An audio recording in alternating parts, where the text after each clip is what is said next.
ಜನ್ಮದ ಸ್ವಪ್ನ ಡಿಎಕ್ಸ್ ಎದುರುಗಡೆ ಮಾಡ್ತಾ ಕೂತಿದ್ದಾರೆ. ನೋಡೋಕ್ಕೆ ಎಷ್ಟು ಮುದ್ದಾಗಿ ಲಕ್ಷಣವಾಗಿದ್ದಾರೆ ಅಂದರೆ ಅವ್ರು ನೋಡಿದ್ರೆ ಗೊತ್ತಾಗುತ್ತೆ. ಇವರೇ ಇಷ್ಟು ಚೆನ್ನಾಗಿ ಮಾಡ್ತಿರೋ ಸ್ವಪ್ನ ಅಂದರೆ ಹಾಡು ಅದು ಎಷ್ಟು ಚಂದವಾಗಿದೆ. ಮಾತ್ರವಲ್ಲ ಸಾಹಿತ್ಯ ಎಷ್ಟು ಅರ್ಥಗರ್ಭಿತವಾಗಿದೆ. ನಮ್ಮ ಜನಪದ ಸಂಪತ್ತು ಎಲ್ಲಿದೆ, ಎಲ್ಲಿ ಅಡಗಿದೆ, ಈ ಮಣ್ಣಿನ ಸತ್ವ ಎಲ್ಲಿದೆ ಅಂದರೆ ಅವರ ಧ್ವನಿಯಲ್ಲಿದೆ ಅನ್ನೋದನ್ನ ಮತ್ತೊಮ್ಮೆ ಇವರು ಸಾಬೀತುಪಡಿಸಿ. ನಾನು ಅವ್ರ ಜೊತೆ ಹಾಡ್ತೀನಿ, ನಂಗೆ ಹೇಳ್ಕೊಡಿ, ಪರವಾಗಿಲ್ಲ ನೀವು ಹೇಳ್ಕೊಡಿ, ನಾನು ಓದು ಬರಹ ಬೇಕಾಗಿಲ್ಲ, ಹೃದಯದಿಂದ ಮಣ್ಣಿನಿಂದ ಬೇರಿಂದ ಬಂದಿರೋದು. ನೀವು ಹಾಡಿ, ನಾನು ಹಾಡ್ತೀನಿ. ಹಾಡಿ ಹಾಡಿ ಹಾಡಿ ನೀವು ಹೇಳಿ. ಅದೇ ಹಾಡಿ. ಹಾಂ ಹಾಂ ಹಾಂ.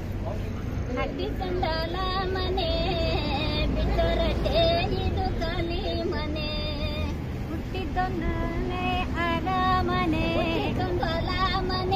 ಹುಟ್ಟಿದ್ದೊಂದು ಹೊಲ ಮನೆ, ಬಿಟ್ಟರಟೆ ಇದು ಖಾಲಿ ಮನೆ, ಬಿಟ್ಟರಟೆ ಇದು ಖಾಲಿ ಮನೆ.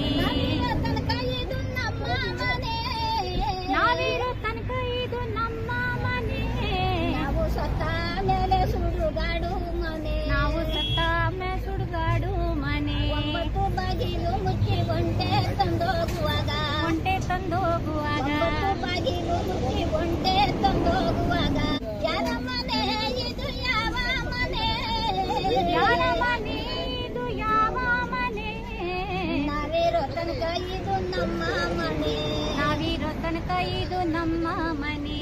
ಮನೆ ಮನೆ ಇದು ಯಾರ ಮನೆ, ಮನೆ ಮನೆ ಇದು ಯಾರ ಮನೆ, ನಾವಿರೋ ತನಕ ಇದು ನಮ್ಮ ಮನೆ, ನಾವಿರೋ ತನಕ ಇದು ನಮ್ಮ ಮನೆ.